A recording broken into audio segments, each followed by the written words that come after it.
हम कृष्णा बुक से हमारा 6th चैप्टर पढ़ रहे थे, पूतना वध। और हम रिवीजन कर लेते हैं तो इसके माध्यम से। First question.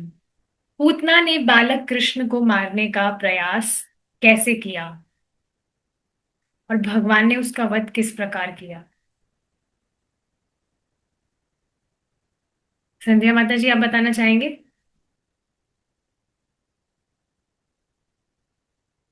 जी माता जी। हरे कृष्णा माता जी।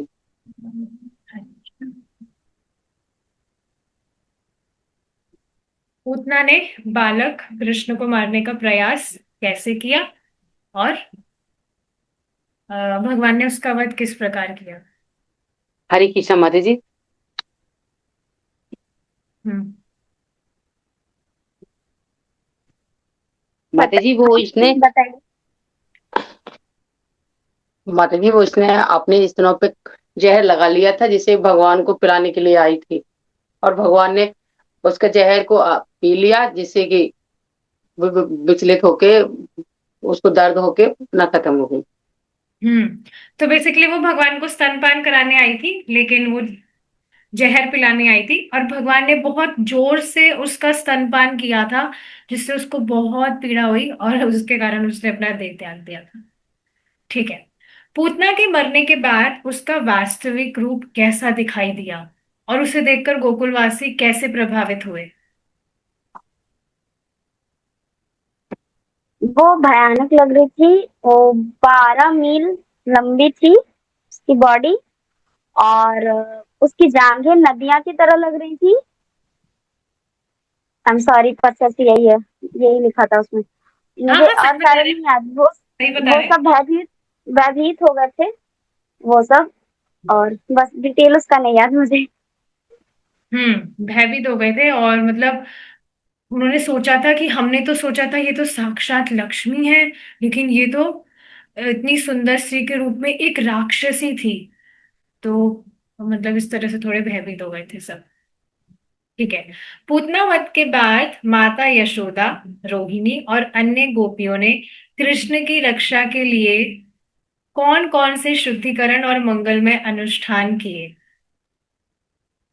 ऊपर ऊपर से माता जी बता रहे किया क्या? हाँ, बताइए। माता जी उन्होंने गाय के गोबर से भगवान को अच्छे से नहलाया, गाय के उससे यूरिन से। और बस इतना ही याद है। सही बता रहे। गौमूत्र से उनको नहलाया, गाय का गोबर लेपा। गोबर से लेप किया। हाँ। और क्या किया था? मंत्रोच्चारण किए थे, भगवान विष्णु के अलग अलग नाम मैं बोले थे बताऊं? उनके अलग अलग बॉडी पार्ट्स के लिए। हाँ, बताइए। हे कृष्ण, मणिमान भगवान घुटनों की रक्षा करे। भगवान यज्ञ जांघों की रक्षा करे। अज नाम से जो फेमस है वो भगवान विष्णु पांवों की रक्षा करे। और अच्युत कमर के ऊपर वाले भाग की रक्षा करे। हैग्रीव आपके उदर भाग की रक्षा करे। और केशव आपके हृदय की रक्षा करे। भगवान विष्णु आपकी भुजाओं की रक्षा करे। और क्या था? भगवान ईश्वर आपके सिर की रक्षा करे। चक्रधर आपके आगे से तथा भगवान गदाधर पीछे से रक्षा करे।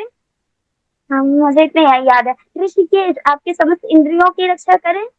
भगवान नारायण आपकी श्वास की रक्षा करें। मुझे इतना ही याद है। लेकिन आपने ये सब इतना याद कैसे किया? पढ़ के मुझे आधा पहले से याद था, बाकी पढ़ के। चलिए, अच्छा है। हाँ, तो बेसिकली यही था। अगर इतनी डिटेल भी नहीं मालूम हो तो कम से कम ये था कि अलग अलग उन्होंने मंत्र उच्चारण किए थे भगवान विष्णु के अलग अलग नाम लेकर, भगवान के अलग अलग बॉडी पार्ट्स के लिए। और जैसा कि आपने बताया संध्या माता जी। ठीक है। चलिए आगे देखते हैं।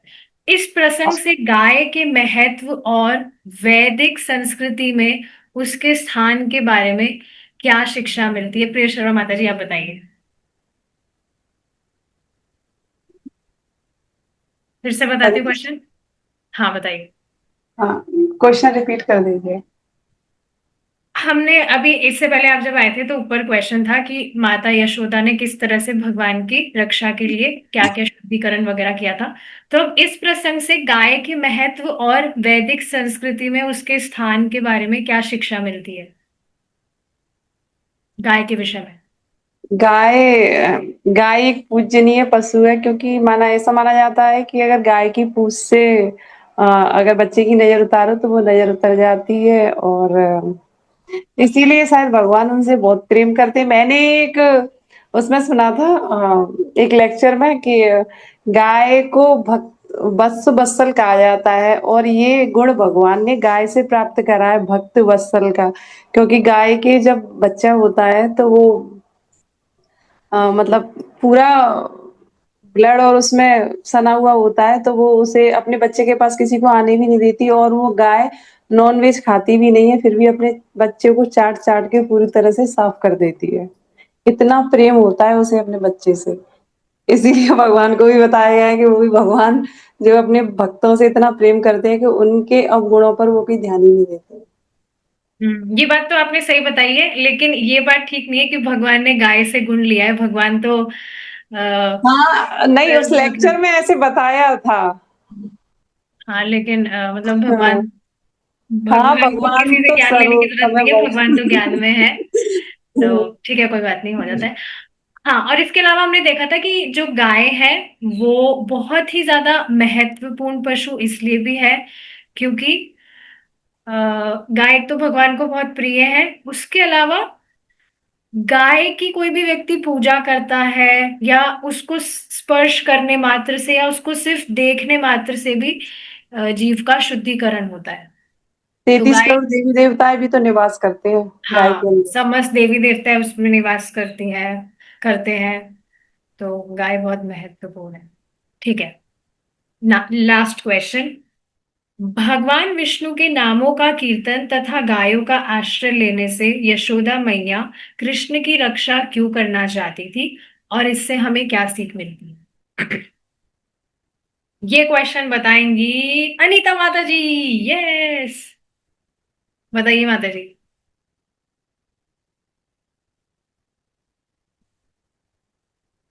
क्वेश्चन मैं एक बार फिर से रिपीट कर देती हूँ कि भगवान विष्णु के नामों का कीर्तन तथा गायों का आश्रय लेने से यशोदा मैया कृष्ण की रक्षा क्यों करना चाहती थी और इससे हमें क्या सीख मिलती है? हरे कृष्णा माता जी, मैं बोलूं। हम्म।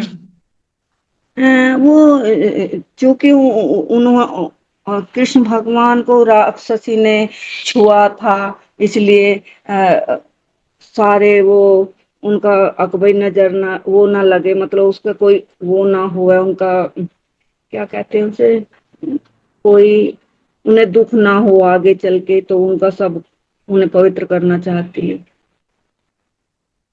असुरी से जो स्पर्श हुआ था। हम्म। ठीक है, सही बताया आपने। सुचित्रा माता जी, आप इसमें कुछ ऐड करना चाहेंगे?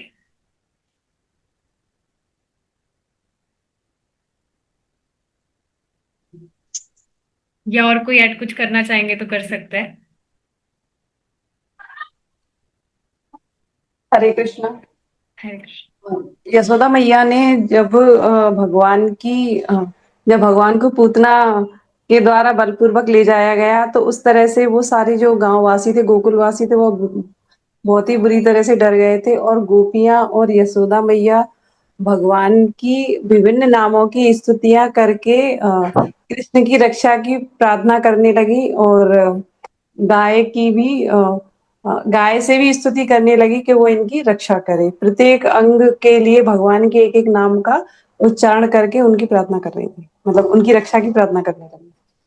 एक बार देखिए, क्वेश्चन फिर से देखते हैं हम। भगवान माता विष्णु जी, के नामों का कीर्तन तथा गायों का आश्रय लेने से यशोदा मैया कृष्ण की रक्षा क्यों करना चाहती थी? माता जी, क्योंकि हम्म। भगवान का स्मरण करेंगे और कीर्तन करेंगे तो वहां कोई संकट नहीं आएगा। ये तो मैया जानती थी, ये हमारे पुराणों में लिखा हुआ है, तो उसको मालूम था, तो इसलिए। हाँ, ये बात देखनी बताई गई थी कि हमारी जो भी वैदिक संस्कृति है उसमें अनादिकाल से गोपालन और भगवान के नामों का कीर्तन के विषय में बताया गया है। और माता यशोदा को इस पर विश्वास था कि इस तरह से वे ये सारा प्रोसेस मतलब फॉलो करेंगी तो उससे कृष्ण की रक्षा होगी। तो यही बेसिकली हमें सीखना चाहिए कि हमारे वैदिक संस्कृति में भी ये बात बताई गई है।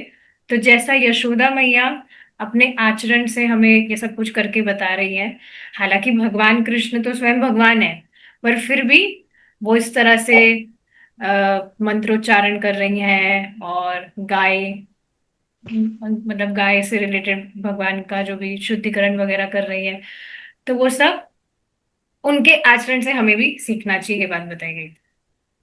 ठीक है। माता जी, अब मैं किचन में काम कर रही हूँ, कैमरा खोल लूँ? हाँ हाँ, कर सकते हैं आप, कोई दिक्कत नहीं है। पर सुनिए भी, सुन तो रहे हैं आप, क्वेश्चन आंसर का रिप्लाई दे रहे हैं। ठीक है, चलिए अब हम देखते हैं आगे। यहाँ से कंटिन्यू करना है। इस तरह माता यशोदा बालक के शरीर के विभिन्न अंगों की रक्षा के लिए विष्णु के विविध नामों का उच्चारण करने लगी। ये ठीक है, हमने पढ़ लिया था, इसके आगे देखते हैं।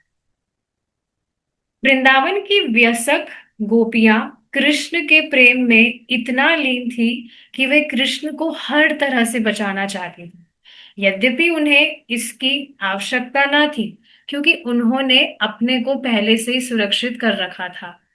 वे यह नहीं समझ पाई कि कृष्ण श्री भगवान थे, जो बालक रूप धारण किए क्रीड़ा कर रहे थे। पहले से सुरक्षित मतलब भगवान को किसी तरह की सुरक्षा की जरूरत नहीं है, भगवान तो स्वयं सबकी सुरक्षा कर रहे हैं। लेकिन वहां मतलब सब गोपियां वगैरह वो नहीं समझ पा रही थी कि कृष्ण स्वयं श्री भगवान थे, जो बालक रूप धारण करके इस तरह से क्रीड़ा कर रहे थे। बच्चों के रक्षा संबंधी अनेक औपचारिकताओं के बाद माता यशोदा ने कृष्ण को अपनी गोद में लेकर अपना दूध पिलाया। जब बालक की विष्णु मंत्र से रक्षा कर ली गई, तो माता यशोदा को लगा कि वह सुरक्षित है। इस बीच सारे ग्वाले जो कर जमा करने मथुरा गए थे, लौटकर घर आए, तो वे सब पूतना के विशाल मृत शरीर को देखकर स्तंभित रह गए। तो आप इसको देख ही सकते हैं कि नंद महाराज और उनके साथ में भी काफी लोग गए थे मथुरा, और अब जब वे लौटे उनको तो कुछ खबर ही नहीं है क्या हुआ क्या नहीं हुआ। और जब वे लौटे वापस गोकुल, तो आप सोच सकते हैं उस विशाल असुरी को देखकर किस तरह से बिल्कुल शॉक हो गए होंगे, सब स्तंभित हो गए एकदम। नंद महाराज को वसुदेव की भविष्यवाणी स्मरण हो आई और वे उन्हें एक ऋषि तथा योगी मानने लगे। तो ये हमने देखा ही था कि जब नंद महाराज यहाँ मथुरा में थे, तो वसुदेव इस तरह से उनको कहे कि आपको अब जल्द से जल्द गोकुल लौटना चाहिए, क्योंकि वहां पर कुछ विपदा हो सकती है। इस पर नंद महाराज विचार भी कर रहे थे कि वसुदेव ने ऐसे ही कुछ बात तो नहीं बोली होगी, जरूर उनकी बात के पीछे कुछ आ, बहुत बड़ा रीजन है। तो उनको इस तरह से वसुदेव की बात याद आई। अन्यथा वे यह कैसे बता सकते थे कि वृंदावन में मेरी अनुपस्थिति के अवधि में कोई घटना होने वाली है। इसके बाद व्रज के समस्त वासियों ने पूतना के विशाल शरीर के खंड खंड कर डाले और उसे जलाने के उद्देश्य से लकड़ी की चिता बना दी। जब पूतना के शरीर के अंग जल रहे थे, तो अग्नि से उठे धुएं से अगुरु की सुगंध छा रही थी। मतलब देखिए, बताया क्या जा रहा है, अब डेफिनेटली आप सोच सकते हैं कि असुर है, तो वो ऐसा कुछ मतलब गंदे संदे काम करते रहते हैं, कुछ प्योरिटी फॉलो नहीं करते। तो वैसे भी उनका जो शरीर है उसमें से कुछ सुगंध वगैरह तो नहीं आएगी। असुरों की बात छोड़िए, आप यहाँ पर भी देखेंगे कोई व्यक्ति गंदा संदा रहता है, नहाता धोता नहीं है, सफाई से नहीं रहता है, तो उसको सुगंध के लिए परफ्यूम वगैरह सेंट वगैरह लगाना पड़ता है। काफी लोग आजकल ऐसा करते हैं, ट्रेंड में चल रहा है, नहाएंगे धोएंगे नहीं, किसी को पता ना लगे इसलिए बहुत सारा परफ्यूम लगा लेंगे बस। तो ये आप बात समझ ही सकते हैं कि जो असुरी है, उस समय तो कुछ परफ्यूम वगैरह भी नहीं होगा, और उनको मतलब भी नहीं है कि सुगंध आनी चाहिए या नहीं आनी चाहिए। और उसके अलावा सबसे अमेजिंग बात क्या है, जब व्यक्ति, कोई भी प्राणी अपना देह छोड़ देता है, तो देह छोड़ने के बाद में वो जो शरीर है वो तुरंत सड़ने लगता है, उसमें से बहुत बुरी गंध आती है। लेकिन आप देखेंगे यहां पर पूतना के केस में क्या हो रहा है, उसके शरीर से सुगंध आ रही थी। तो देखिए ऐसा होता है मैंने प्रभुपाद जी के विषय में भी एक आर्टिकल पढ़ा था। जब प्रभुपाद जी का तिरोभाव हुआ था, तो जो भी भक्त वहां पर उपस्थित थे, इस तरह से, तो उस समय प्रभुपाद जी के देह में से भी सुगंध आ रही थी। Devotees experienced it. एक अलग ही तरह की सुगंध आ रही थी प्रभुपाद जी के देह से। तो ऐसा होता ही है। अ, भगवान के शुद्ध भक्त हैं, ठीक है, वो तो समझ आ ही रहा है। लेकिन यहाँ पर आप देखेंगे जो असुरी है, क्योंकि भगवान ने उसका वध किया, उसका उद्धार हुआ, इस वजह से उसकी भी इस तरह से अच्छी गति हुई। यह सुगंध कृष्ण द्वारा वध किए जाने के कारण थी। इसका अर्थ यह हुआ कि असुरनी पूतना के सारे पाप धुल गए थे और उसे स्वर्गिक शरीर प्राप्त हो गया था। स्वर्गिक मतलब नॉट वो वाला स्वर्ग। हमने देखा था कि जो भगवान का धाम है उसको भी स्वर्गिक स्वर्ग कह दिया जाता है कभी कभी, क्योंकि स्वर्ग का जो सुख है वो सबसे श्रेष्ठ माना जाता है। तो हाँ, जहां पर मतलब कोई कुंठा नहीं है, सिर्फ सुख ही सुख है, इस वजह से कभी कभी भगवान का जो धाम है उसको स्वर्ग कहने से तात्पर्य है जहां पर कोई कुंठा नहीं है। It's all blissful. वहां पर सिर्फ सुख ही सुख है, हैप्पीनेस ही हैप्पीनेस है। तो हाँ, इस तरह से उसे स्वर्गिक शरीर प्राप्त हो गया, मतलब चिन्मय, आप समझ सकते हैं, चिन्मय शरीर उसको प्राप्त हुआ। यहाँ ऐसा उदाहरण प्राप्त होता है कि भगवान कितने सर्व कल्याणकारी है। पूतना कृष्ण को मारने आई थी, किंतु चूंकि उन्होंने उसका दुग्ध पान किया था, अतः वह तुरंत पवित्र हो गई। हमने ये देखा था, शाम की क्लास जो भी चल रही है, कि भगवान के स्पर्श से भी व्यक्ति का शुद्धिकरण होता है। और ये कितनी सुंदर बात है ना, कि आप जब विग्रह पूजा कर रहे हैं तो उस समय आप भगवान का स्पर्श कर रहे हैं। यहाँ पर भी आप देख सकते हैं भगवान कितने कृपालु हैं कि इस तरह से विग्रह के रूप में अपने आप को प्रकट किए हुए हैं। तो भक्तों को जिस तरह से साक्षात कृष्ण उपस्थित होते, उस तरह का लाभ विग्रह पूजा से भी भक्तों को प्राप्त होता है। तो हाँ, और एक और हमने एग्जाम्पल देखा था, प्रभु जी बता रहे थे कि ध्रुव महाराज, उनको भी भगवान के शंख का स्पर्श हुआ था। तो ये चीज है ही, भगवान परम पवित्र है और भगवान के स्पर्श से डेफिनेटली जीव का कल्याण होता है। तो हम्म तो भगवान ने उसका दुग्धपान किया था, अतः वह तुरंत पवित्र हो गई और उसके मृत शरीर को दिव्य गुण प्राप्त हुआ। उसका एकमात्र कार्य छोटे छोटे बालकों को मारना था। उसे केवल रक्त प्रिय था, किंतु कृष्ण के प्रति द्वेष रखते हुए भी उसे मोक्ष प्राप्त हुआ, क्योंकि उसने कृष्ण को अपना दूध पिलाया था। अच्छा, एक और बात समझनी चाहिए, बाकी जो भी राक्षस है, राक्षस असुर, उनको सायुज्य मुक्ति प्राप्त होती है, लेकिन पूतना का केस डिफरेंट था। उसको धात्री गति प्राप्त हुई, क्योंकि वह इस तरह से भगवान को कुछ देने आई थी। पूतना का केस बिल्कुल डिफरेंट है। और जहां तक मैं जान रही हूँ, जितने भी आज तक असुर हुए हैं उसमें से एकमात्र पूतना ही स्त्री हुई है जिसका भगवान ने इस तरह से वध किया था। और तो मुझे याद नहीं आ रहा है, एकमात्र यही एक ऐसी स्त्री हुई है जो असुरी थी। बाकी तो सब पुरुष ही बाकी थे, जी क्योंकि रामायण में भी है, ताड़का है ये। हाँ, रामायण में भी है। कौन है? ताड़का। जब भगवान जी छोटे हैं तो जा रहे हैं ना विश्वामित्र जी के साथ, तो वो रास्ते में मिलते हैं। अच्छा, उसका भी वध किया था, पता नहीं, रामायण मैंने मतलब इतना डिटेल में नहीं जानती मैं। कनुप्रिया माता जी, आप इस पे कुछ बताना चाहेंगे? हम्म। यह ताड़का को विश्वामित्र जी आए थे ले जाने राजा दशरथ के पास। बोले कि मुझे चाहिए, तो कल चलिए मैं चलता हूँ मारने राक्षसों की को, मेरे यज्ञ में डिस्टर्ब करते हैं। तो बोले नहीं नहीं, तुम नहीं चाहिए, तुम्हारे पुत्र चाहिए, मुझे राम दे दो। इस पे बहुत बहस हुई थी। तो बोले नहीं नहीं आप रात में यज्ञ करते हैं, मेरा बेटा सो जाता है। तो बोले कि नहीं तुम्हारा बेटा राजीव लोचन है। तो बोला नहीं वो कमल लोचन है, मतलब वो रात में सो जाते हैं, राजीव लोचन मतलब सूर्य। तो इस पे बहस होती है और फिर गुरु वशिष्ठ कहते हैं कि समझा के कि नहीं भेज दो, तब भेजते हैं एंड देन वो मारते हैं। तो भगवान ने उसका और वध किया था। यस माता जी किया था।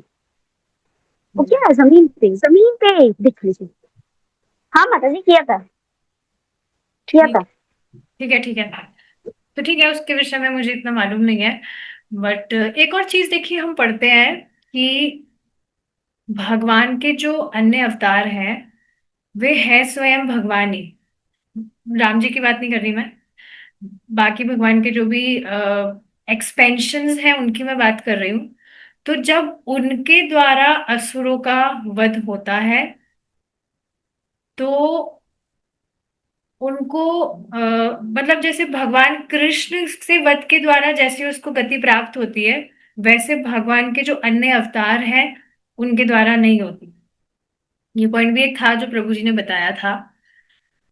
ये चीज है। अब राम जी तो स्वयं भगवान ही है, अवतार नहीं है, वो अवतार ही है। लेकिन अब उसके केस में मुझे पता नहीं है, मैंने वो स्टोरी पढ़ी नहीं है। चलिए ठीक है, अब हम आगे देखते हैं। तो हाँ, उसको इस तरह से धात्री गति प्राप्त हुई थी।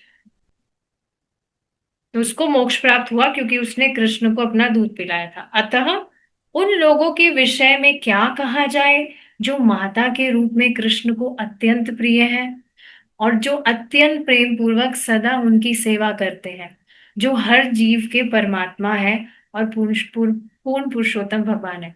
तो जब पूतना जैसी का भगवान ने उद्धार कर दिया, उसको मोक्ष प्राप्त हो गया, अब उन भक्तों का तो क्या कहना जो इस तरह से योजना बनाकर भगवान की प्रसन्नता के लिए भगवान की सेवा कर रहे हैं। उनको क्यों नहीं भगवान उठा लेंगे, क्यों नहीं अपने पास ले जाएंगे। तो ये बिल्कुल डेफिनेट है।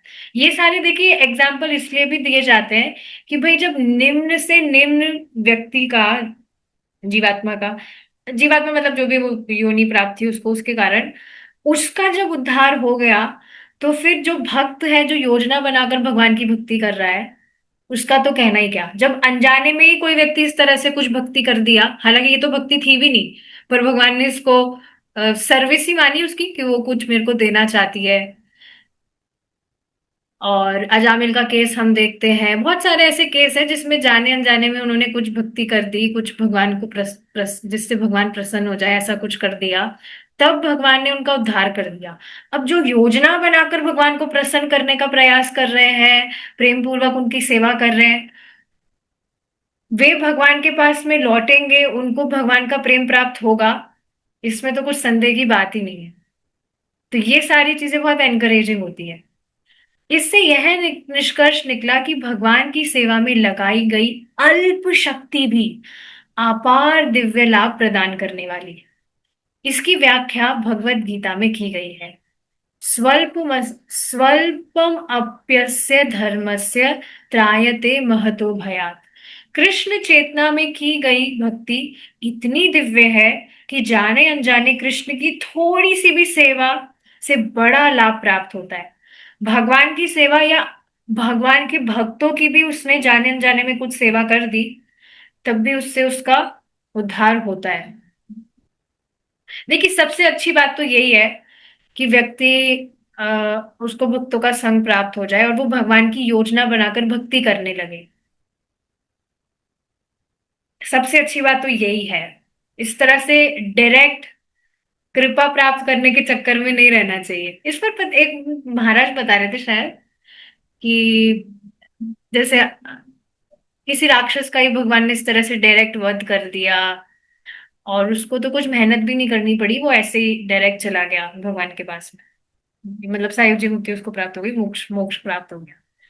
तो फिर कोई भक्त जैसे डाउट हो कि फिर हमें इतनी मेहनत करने की क्या जरूरत है, तो अब हम बिल्कुल आसुरी बन जाए, और जिस तरह से हम देखते हैं कंस है और भी बहुत सारे इस तरह से लोग हैं, बिल्कुल आसुरी बन जाए, तो उसमें मालूम नहीं है ना कि भगवान ही हमारा वध करेंगे, स्वयं भगवान कृष्ण ही, कोई और भी कर सकता है। तो ये इंपॉर्टेंट चीज है कि इन सारी चीजों के विषय में नहीं सोचना चाहिए, कि शॉर्टकट के विषय में नहीं सोचना चाहिए कि कुछ शॉर्टकट है क्या जिससे यहाँ से मैं मुक्त हो जाऊं। आप सब अच्छे भक्त हैं, आप लोग इस तरह से सोचते भी नहीं है, बट स्टिल अगर किसी के दिमाग में आए शॉर्टकट कुछ, तो शॉर्टकट के चक्कर में नहीं पड़ना चाहिए। आराम से भगवान की भक्ति करे व्यक्ति, भक्तों का संग उसको प्राप्त हो, भगवान का भजन वह करने लग जाए, फिर वो जो ईगरनेस उसकी बढ़ेगी, उसका शुद्धिकरण होगा, वो जो प्रेम उसके धीरे धीरे भगवान के प्रति प्रकाशित होगा, बढ़ेगा, उसमें जो टेस्ट है वो ये शॉर्टकट चीजों में नहीं है। आप देखेंगे स्वयं चैतन्य महाप्रभु भक्त किस तरह का आस्वादन करते हैं स्वयं भगवान की भक्ति करके, उस उस रस को चैतन्य महाप्रभु टेस्ट करने आए थे। क्योंकि इस तरह से बताया जाता है, ठीक है, भगवान परम आनंद में है, लेकिन जब कोई भक्त उन परम आनंद है भगवान पुरुषोत्तम श्री कृष्ण की आराधना करता है, तो भगवान से भी ज्यादा आनंद एक भक्त अ, अनुभव करता है। ये बात तो बिल्कुल ठीक है। इस वजह से स्वयं भगवान भी इस तरह से चैतन्य महाप्रभु के रूप में आए, उस भक्ति रस का आस्वादन करने के लिए। तो भक्ति में जो रस है, भगवान की इस तरह से भक्ति करके जो अनुभव प्राप्त होता है, दैट इज एक्सट्रीम, बहुत हाई है वो। तो इस वजह से भक्ति के लिए एस्पायर करना चाहिए। ठीक है। किसी वृक्ष के पुष्प अर्पित करके कृष्ण की पूजा करना भी उस जीवात्मा के लिए लाभप्रद है। मतलब किसी वृक्ष के पुष्प आपने भगवान को अर्पित कर दिए, तो इससे उस वृक्ष का भी उद्धार होता है। इस वजह से देखिए, ये सारी चीजें जो हम छोटी छोटी सुनते हैं ना, इसको अप्लाई करने का ट्राई करना चाहिए। आपका पूरा जीवन इतना मैजिकल हो जाएगा। आप कुछ भी पेड़ देखते हैं जिसमें मतलब डेफिनेटली वो ऐसे पुष्प होने चाहिए जो आप भगवान को अर्पित कर सके, तो वो आपको ऑफर वहां से मतलब तोड़कर करने चाहिए। जैसे मैं फूल लेना चाहती हूँ, तो बीच में मुझे कुछ घर दिखते हैं जहां पर कुछ उन्होंने पौधे लगाए हुए हैं, मतलब वो जो फूल है वो भगवान को अर्पित किए जा सकते हैं। तो मैं पूछ लेती हूँ कि मैं कुछ फ्लावर्स ले सकती हूँ क्या? और कोई मना नहीं करता है, क्योंकि उनको पता है मेरे हाथ में ऑलरेडी फूल है, मैं लेकर आई हूँ, तो डेफिनेटली भगवान के लिए तो कोई मना नहीं करता, थोड़े बहुत आप फूल ले लो, ले भी लेंगे तो। लेकिन उससे उस पौधे का या उस वृक्ष का भी लाभ होता है। तो इस तरह से करना चाहिए। एक मतलब यहाँ पर जगह है बीच में ही, तो वहां पर बहुत सारे चंपा के पेड़ लग रहे हैं, चंपा फूल कहते हैं, अभी बहुत सारे, लाइक एक्सट्रीम ऐसे उन्होंने, ऐसे किसी ने उगा दिए वहां पर। वो पब्लिक एरिया ही है, तो वहां से भी मैं काफी बार फूल ले लेती हूँ। या कई बार, एक बार एक व्यक्ति मुझे दिखे थे, सुबह सुबह वो भी वॉक पर जा रहे थे, और उन्होंने बहुत सारे फूल इकट्ठे किए हुए थे, आसपास से कहीं से वो तोड़ तोड़ के लाए थे। और उसमें पिंक चंपा भी था। पिंक चंपा मेरे को आज तक मिला नहीं था आसपास कहीं पर भी, पर उनके पास में भी था। और उन्होंने खुद ने कहा कि आपको चाहिए तो आप ले सकते हो उसमें से। और काफी मात्रा में उन्होंने मुझे वो चंपा के फूल दिए। तो अब उस वृक्ष का भी लाभ हुआ, और उस व्यक्ति ने भी इस तरह से सहायता की, क्योंकि वो जो फूल है वो भगवान को अर्पित किए जाएंगे, तो उस व्यक्ति का भी उससे सुकृत बना, उसको भी उससे लाभ हुआ। तो इस तरह से सबको सुकृत देने में हमें लगे रहना चाहिए, इससे हमारी भक्ति भी बढ़ती है। इसी में अगर आपका जो ये, आपका जो माइंड है, इसी में अगर लगा रहेगा ना, तो माया के लिए तो बिल्कुल स्कोप नहीं है। आप अलग अलग तरीके से सोचते रहेंगे कि कैसे कृष्ण की सेवा में कैसे हम दूसरों को भी लगा सकते हैं, डायरेक्टली इनडायरेक्टली। तो ये बहुत सुंदर बात है। जो वृक्ष के अस्तित्व तक सीमित है, अब वो बेचारा वृक्ष आप देखिए ना, कितनी ज्यादा वो डल कॉन्शियसनेस है, निम्न योनि है। तमोगुणी जो तमोगुणी कहा जाता है वृक्ष को, क्योंकि उसकी बिल्कुल निम्न चेतना है, बिल्कुल निम्न। जो इस तरह से खड़ा रहता है धूप में भी, अभी कितनी तेज धूप हो रही है एटलीस्ट यहाँ जयपुर में, और बहुत मतलब फिर भी जो पेड़ है आराम से खिल रहे हैं वो। तो ये भी बहुत निम्न चेतना का लक्षण है ये, इतनी धूप में भी जो वृक्ष वृक्ष है वो सोच रहा है कि मैं तो बहुत सुखी हूं। तो उनका भी हम कुछ फ्लावर्स वगैरह इस तरह से ऑफर करते हैं तो उनको भी लाभ प्राप्त होता है। अतः अर्चना विधि हर एक के लिए लाभप्रद है। कृष्ण ब्रह्मा तथा शिव जैसे महान देवों द्वारा पूज्य है। और पूतना इतनी भाग्यशालिनी थी कि वही कृष्ण बालक रूप में उसकी गोदी में खेले। सोचिए आप, कितना बड़ा उसका भाग्य है। उसको डायरेक्ट भगवान का स्पर्श प्राप्त हुआ, भगवान की गोद में वो थी। This is not ordinary. Definitely ये भगवान की अहेतु की कृपा है।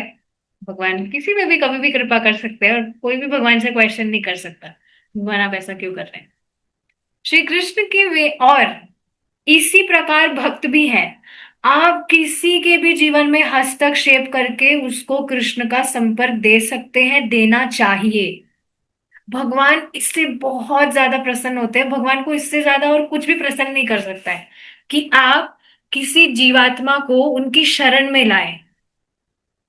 नहीं तो कुछ भी आइडिया नहीं लगाया जा सकता कि वो कब उसको भक्ति का संपर्क प्राप्त होगा। अनादिकाल से तो यहाँ पे पड़ा ही है, तो पता नहीं उसको कब भगवान का संपर्क प्राप्त होगा, कैसे क्या होगा, कुछ आइडिया नहीं है। इस तरह से औरों के जीवन में इस तरह से हस्तक्षेप करना चाहिए, उन्हें भक्ति का संपर्क देना चाहिए। मैं आजकल क्या कर रही हूँ, मेरी प्लानिंग में ऐसा चल रहा है कि मैं ज्यादा फ्यूचर का प्लान नहीं कर रही कि वो आगे कितने टाइम तक रहेगा। अभी प्रेजेंट में वो जितनी भी भक्ति कर पाए उस पर फोकस करना है। मतलब ये मुझे थोड़ा हेल्प कर रहा है क्योंकि मेरी आदत है, मैं थोड़ा अटैच हो जाती हूँ जिनको भी मैं इस तरह से कुछ बताती हूँ। और बहुत मेरी ऐसी एक्सपेक्टेशन रहती है कि ये तो हमेशा रहेंगे। प्रभु जी भी इस तरह से बताते हैं और ये होता ही है, नेचुरल है ये। हम किसी से भी, ओहो मैंने बहुत बड़ी गलती कर दी आज। मुझे लगा मैं माइक पर बोल रही हूँ पर मैंने इसको कनेक्ट ही नहीं किया। आपने भी किसी ने कुछ नहीं बताया, अब बेटर आ रही होगी आवाज। हाँ, तो इस तरह से नेचुरल है, अटैचमेंट हो जाता है। लेकिन बेसिकली हमें क्या ट्राई करना चाहिए कि वो आज नाम जप करे, आज कथा सुने, आज सिर्फ आज के लिए वो भक्ति करे। फिर कल भी ऐसे सोचिए, परसों भी ऐसे सोचिए और हर दिन ऐसे ही सोचिए। सुकृत देना चाहिए, ठीक है। कहाँ पर थे हम? यस, श्री कृष्ण के वे ही चरण कमल जो ऋषियों तथा भक्तों द्वारा आराध्य है, पूतना के शरीर पर पड़े। ऐसे आप देखेंगे Kaliya, Kaliya was also very fortunate, भगवान उसके ऊपर नृत्य करे। भगवान के वे चरण कमल जिस पर ऋषि मुनि ध्यान करते हैं, सब मतलब भगवान के चरण कमलों की प्राप्ति करना चाहते हैं और भगवान उन्हीं चरण कमलों से कालिया पर डांस करे। ये भी स्टोरी आएगी, हम पढ़ेंगे उसको भी डिटेल में। लोग कृष्ण की पूजा करके भोजन की भेंट चढ़ाते हैं, किंतु उन्होंने तो पूतना के शरीर से स्वतः दुग्धपान किया। इसलिए भक्तगण प्रार्थना करते हैं कि यदि पूतना जैसी शत्रुणी केवल दूध पिला करके इतना लाभ प्राप्त कर सकती है, तो फिर प्यार तथा स्नेह से कृष्ण की पूजा से प्राप्त होने वाले लाभ का अनुमान भला कौन लगा सकता है। क्या मुत्ते राय हो गया यहाँ पे? यदि पूजा करने वाले को इतना लाभ हो सकता है, तो फिर मनुष्य को चाहिए कि केवल कृष्ण की ही पूजा करे। तो यहाँ पर प्रभुपाद जी डिस्क्लेमर मतलब कंक्लूड कर दिए हैं कि भाई कृष्ण इतने महान है, डेफिनेटली ही इज परमेश्वर, सुप्रीम लॉर्ड, और सिर्फ इतनी सी कुछ भी उनके लिए सेवा कर दी उसका भी इतना बड़ा आशीर्वाद देते हैं। तो फिर निश्चित ही मनुष्य को केवल कृष्ण की ही पूजा करनी चाहिए, क्योंकि कृष्ण के अलावा कोई और इस तरह की गति नहीं दे सकता है। कोई भी मतलब किसी की भी और पूजा कर रहा है तो वास्तव में जीव का कल्याण तभी होगा जब वे भगवान कृष्ण की आराधना करेगा। यद्यपि पूतना दुष्ट आत्मा थी, किंतु उसे भगवान की माता के समान उच्च पद प्राप्त हुआ। अतः यह स्पष्ट है कि गाय तथा व्यसक गोपियां भी जो कृष्ण को दूध देती थी दिव्य पद को प्राप्त हुई। कृष्ण किसी को भी कुछ भी मुक्ति से लेकर कोई भी कल्पनीय भौतिक वस्तु दे सकते हैं। अतः देखिए, ये यहाँ पर एक बात बताई जा रही है, गोपियां भी जो मतलब गाय तथा व्यसक गोपियां भी जो कृष्ण को दूध देती थी दिव्य पद को प्राप्त हुई। तो देखिए, जब भगवान अवतरित होते हैं, डेफिनेटली अपने पार्षदों के साथ में वे अवतरित होते हैं, लेकिन कुछ जीवात्माएं, ऑर्डिनरी जीवात्माएं भी तो है यहाँ पर पृथ्वी पर, जो भगवान के पार्षद नहीं है। मतलब भगवान के धाम लौटने के बाद तो पार्षद बन हो जाएंगे, लेकिन अभी तो यहाँ पर फंसे हुए हैं। तो जब भगवान कृष्ण अवतरित होते हैं तो बहुत जीवात्माओं को इस तरह से उद्धार होता है और वे भगवान के साथ भगवान के धाम लौट जाते हैं। तो जो व्यसक गोपियां थी, व्यवसाय वगैरह कर रही थी, या मतलब जो भी ऑर्डिनरी भी गोपियां थी, गाय थी, उनका भी इस तरह से उद्धार हुआ क्योंकि वे भगवान को इस तरह से दूध देती थी। ठीक है। कृष्ण किसी को भी कृष्ण किसी को भी कुछ भी मुक्ति से लेकर कोई भी कल्पनीय भौतिक वस्तु दे सकते हैं। भगवान के लिए कुछ भी इम्पॉसिबल नहीं है। इनफैक्ट ये सारी चीजें तो भगवान के लिए चवन्नी अठन्नी की तरह है, कुछ ज्यादा मैटर नहीं करती भगवान के लिए। अतः वे जिस पूतना के शरीर का दुग्ध पान करते रहे उसके मोक्ष के संबंध में कोई संदेह नहीं हो सकता। और उन गोपियों के मोक्ष के संबंध में क्या संदेह हो सकता है जिन्हें कृष्ण इतने प्रिय थे। निसंदेह जिन समस्त गोपियों तथा ग्वालों एवं गायों ने वृंदावन में अत्यंत प्रेम तथा स्नेह से कृष्ण की सेवा की, वे सब इस भौतिक संसार की दयनीय दशा से मुक्त हो गए। तो ये बात है कि भगवान जब अवतरित हुए तो बहुत सारे जीवों का इस तरह से उद्धार होता है जब भी भगवान अवतरित होते हैं पृथ्वी पर। जब समस्त वृंदावन वासियों की नाकों में पूतना के जलने से उत्पन्न हो धुएं की सुगंध गई। ये कितनी अविश्वसनीय सी चीज है ना। सुगंध नहीं आती है इस समय, बट सुगंध आ रही थी। तो वे एक दूसरे से पूछने लगे, ये सुगंध कहाँ से आ रही है। और बातचीत के दौरान ही उन्हें यह ज्ञात हुआ कि यह सुगंध पूतना के जलने से उठे धुएं की है। कृष्ण उन्हें प्राणों से प्रिय थे और जैसे ही उन्होंने सुना कि कृष्ण द्वारा पूतना का वध हुआ है तो सबने प्रेमवश उस बालक को आशीष दिया। अब ये बात देखिए समझनी होगी कि भाई कृष्ण ने ही पूतना का वध किया है तो सब भगवान को ही आशीर्वाद दे रहे हैं। तो ये बात समझनी चाहिए, जब भी ऐसी कुछ बातें भी वो सुनते या स्पष्ट देखते भी, पर उसके बाद में भी वे यही सोचते कि भगवान नारायण की बहुत असीम कृपा है हमारे बच्चे पर और वे ही साक्षात उसकी सहायता कर रहे हैं। ये बात है। ठीक है। पूतना के जल जाने के पश्चात नंद महाराज घर आए और तुरंत ही बच्चे को गोद में उठाकर उसका सिर चूमा। इस प्रकार वे परम संतुष्ट हुए कि उनका नन्हा सा बालक इस महान विपदा से बच गया। श्री सुखदेव गोस्वामी उन समस्त व्यक्तियों को आशीर्वाद देते हैं जो कृष्ण द्वारा पूतना वध के इस वृतांत को सुनते हैं। ये हमें सुखदेव गोस्वामी जी का आशीर्वाद प्राप्त हुआ है।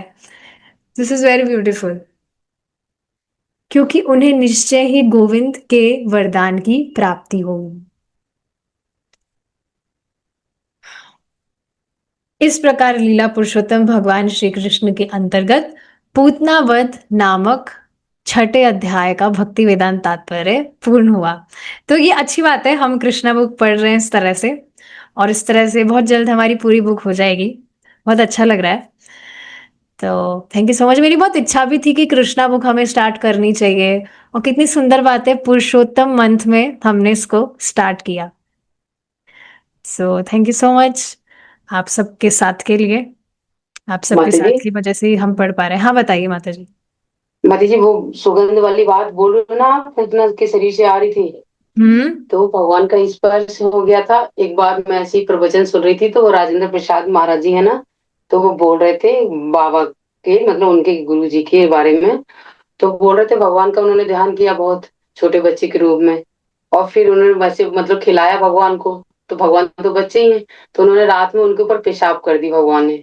तो वो पूरा कमरा और उनके प्रभु जी की, मतलब गुरु जी की पूरी छाती, सब में बहुत खुशबू आने लगी। तो भगवान की उससे खुशबू आने लगती है। वाह। यस माता जी, ये सब होता है। एक बार प्रभुपाद जी का भी इस तरह से था। प्रभुपाद जी हाँ अपने हाँ। रूम में अकेले थे, और प्रभुपाद जी मतलब इस तरह से कुछ, कोई नहीं था कमरे में, बट फिर भी उनके शिष्यों ने सुना था कि वे किसी से कुछ बात कर रहे थे। फिर बाद में जब वे अंदर गए कमरे में, तो वहां से उनको बहुत ही सुंदर सुगंध आ रही थी उस रूम से, बिल्कुल दिव्य होती है। हमने मतलब यहाँ इस भौतिक जगत की सुगंध से हम उसको कंपेयर नहीं कर सकते, बिल्कुल दिव्य सुगंध। तो इस तरह से होता है। बहुत सुंदर बात है ये। और हम ये सारी लीलाएं पढ़ रहे हैं, तो ये बहुत जल्द हमारे साथ में भी मैनिफेस्ट हो सकता है। अब वो कब होगा वो भगवान जानते हैं, बट सबको इस मतलब ये सारी कथा इस तरह से सुननी चाहिए। ठीक है, इसी से हम यहाँ पर रुकेंगे। थैंक यू संध्या माता जी, आपने शेयर किया। भगवान श्री कृष्ण की जय। शिला प्रभुपाद की जय। हरे कृष्णा।